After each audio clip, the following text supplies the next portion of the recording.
be two-wheel drive, four-wheel drive, or these Rangers that we're going to drive one of these days. This is your All-Terrain Nation. I'm your host, David Boyd, alongside my beautiful co-host, Kelly Boyd. And today we are going to take a look at a couple different trims of the all-new Ranger. That is right. They not one size fits all for everybody. And I think from what we've seen at this press event that I think there might be a size or two that fits us. So I want to walk around this, Kelly, real quick.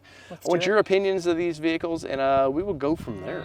Let's do it. So first up is the silver baddie. This is the Lariat, Kelly, and silver is generally not on our list, but it looks pretty good with all the black accents that you see over there. That looks pretty good. I'll be honest, I don't know that I've seen a Ranger here that I didn't like. I mean, does that mean I'm biased? As you can see here with the Lariat, you're going to get a lot of cool trim features. You're going to get the LED performance lights there. You're going to get the fancy grille. You know, you got kind of the plastic like skid plate. But underneath it, you know, do we get a real skid plate? Of course you do. Look at that. And hey, Toyota, they got tow hooks with some nice fog lights. Look at these fog lights, Kelly. They look pretty good. And I like how this C kind of matches the headlights to that a little bit. We're talking C-clamps. That's right, C-clamps for this thing. And but the silver looks pretty good on this. Now you're gonna get, this thing has the 360 cameras, so you're gonna have all the fun features there, so you can see how they hit the camera there. This one we do know has a 2.7 liter engine in this thing. 2.7 in it. Now the 2.7, I reported a couple months ago that this truck was gonna get a 2.3, 2.7 and a 3.0, and well, it happened. And that's pretty interesting because there is a crowd that wants, they want the fuel economy that the 2.3 is going to bring, but there also is a crowd that likes, I like a little zoomy in my life, and they're going to want to, yes, this one here, but they're going to want to get into their engine a little bit. And so the 2.6 on this thing, Kelly, let's open this hood up real quick and do a peek in it. Now, one thing as Kelly opens this thing, I've noticed that I think is they should have put, be struts. There should be struts up here. It does have the old school, which isn't, I mean, that's third world problems right here. First world problems, like who cares about that? But this is the first time you're going to see the 2.7 made it into a Ford Ranger, and it's pretty exciting. It is pretty exciting because I'll say the 2.7 is very peppy in our Bronco, so I can't wait to drive the Ranger that has this 2.7 in it. And it's got sound deadening and all that, and still plenty of room for if you want to maybe throw in, you make this an adventure vehicle, you could throw another battery in there, whatever you want to do. But as you can see, that big cooling fan on there, unlike the 2.3, this big boy uses all the room, Kelly. It needs all the cooling that you can get, and they actually have expanded, so you've got more airflow in there to cool it off. The Ford was big to note that, hey, we know it's a big engine in there and we can cool this thing. So let's pop this down. All right, now I want to walk around. Kelly, go to the driver's side and we'll walk around, and I'm going to open the doors. But as you can see, we're going to get a Territory ATS tire. This is a 255/65/18 on that kind of cool ass rim, and nothing crazy in there. You know, we did notice that you can see the crash bars back there, much like the Bronco guys, and I know there's one tucked under there. So if you want to put a larger tire on there, it might be a little more difficult. But you're getting all the touch sensitive handles and all that, so it'll unlock when you have your little key fob with you. And something that you've noticed, Kelly, that I don't think you're a big fan of is this Eshifter. Where are you at with this thing? Yeah, I'm not a fan of the Eshifter because when I'm driving a truck, I want it to feel truck-like. Yes. So the fact that I have the Eshifter, and I get it, it's the new thing to do. There's lots of people that are going to love this, but I personally, You want a place to put your arm, kind of. Yeah. So the good old boy truck rest, basically. Yeah. But something we noticed comparing it to other brands out there, this is a non-scratchable material, or it looks like it in my opinion. It's more rugged. Yes, it's not glossy black. Now this is a Lariat, so it still should be pretty flashy, you know. You can see all the kind of the marble or the piano finish to this. But I'm so happy they didn't put it down here. Yeah, I'm super happy that they didn't put it in the most used areas. Now you still have it on your dial.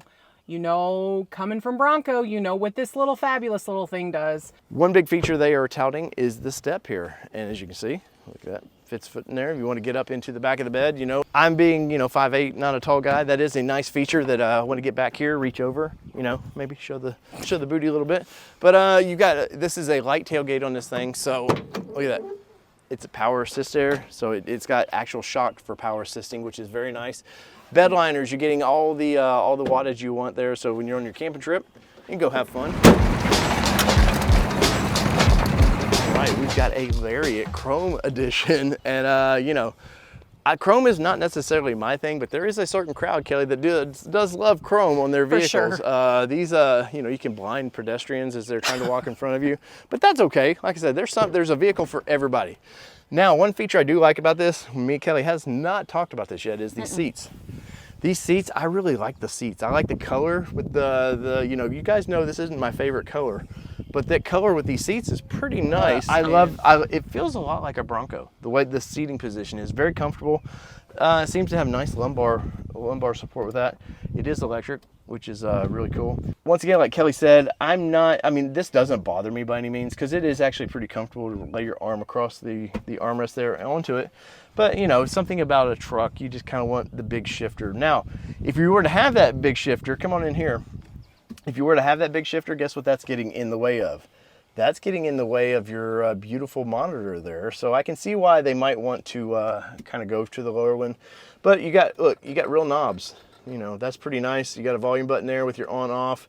AC, look at that thing comes right, oh, look at that. But push button start on there, which is, I would have liked to seen the push button start over here somewhere. It's not a big deal to me, but I just would have, you know, maybe somebody's out of sight, out of mind, Kelly. I don't know with that one. But all your touch buttons here, very nice. Very nice Ford steering wheel. Once again, very familiar. I know the steering wheel because it's just like what's in our Bronco. Now, something in Monster in the Room, no sunroof. We have not seen a sunroof in these just yet, but that's okay. But the screen, crystal clear. You can still, once again, you're getting all the cool little features like that. And overall, this is a home run for Ford. We haven't talked about the door cluster. So what's cool about the door cluster is you actually have programmable seats. So you've got 3.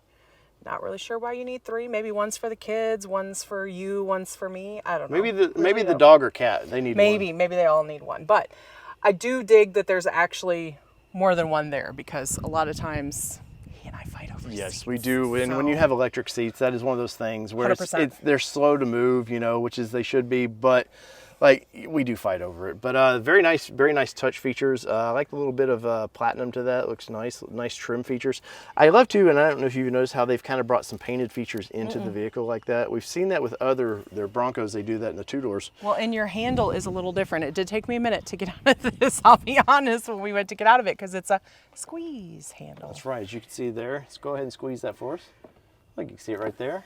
And up there, which is nice. You're not catching you're not catching anything as you're walking out of that. Back into this thing once again. These things are beautiful trucks. I'm gonna ding Ford for no vent back here. No vents at all. And this is an upper trim. This is a Lariat. You're getting your charging and everything, so that's cool, but you're just, you know, I would have thought in this day and age we could have done that. But you get all the fun, you know, the fun cup holders and all that.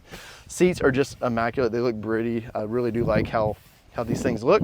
All right, now we have an XLT. Looking at the outside of this thing before we go to the interior, you are getting, there's nice lights to this thing, nice running lights, nice fog lights to this thing. I like the white to black gloss finish, Kelly. I think that looks really cool, kind of Stormtrooper-like. You know, you're getting a different wheel with this. I like these wheels. Me and another journalist were talking about this. We're both big fans of this versus what the Lariat over there has. You're getting a 255/70/17. Oh, I was right. There is cloth seats in this thing, and but you're still going to get the USC A and B. There's still power seats. Oh, there are powered seats, so she's very surprised by that.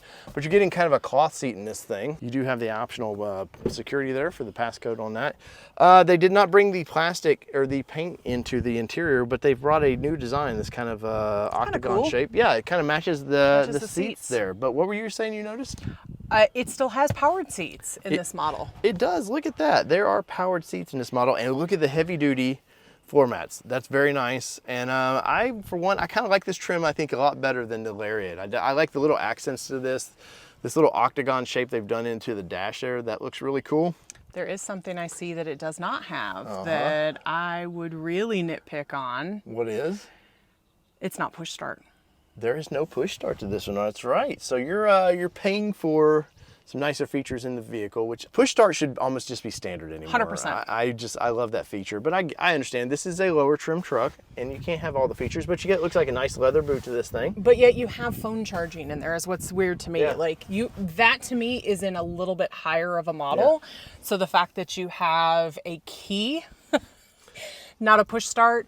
I'll be honest, we've become very spoiled with our push start because guess what? I don't even take my keys out of my purse when I'm getting into the truck. I literally just push the button. So this would be something I'd have to dig. Yeah, so there you go. That's the interior of the XLT overall. Looks very nice. A lot of good features to it, and you know, some that you might live without. So whether it be two-wheel drive, Kelly, Four-wheel drive. it only matters what you drive today, since we're talking about the Ford Ranger here on the channel. And I, for one, cannot wait to do a long-term review on one of these. So we are out. Peace. See ya.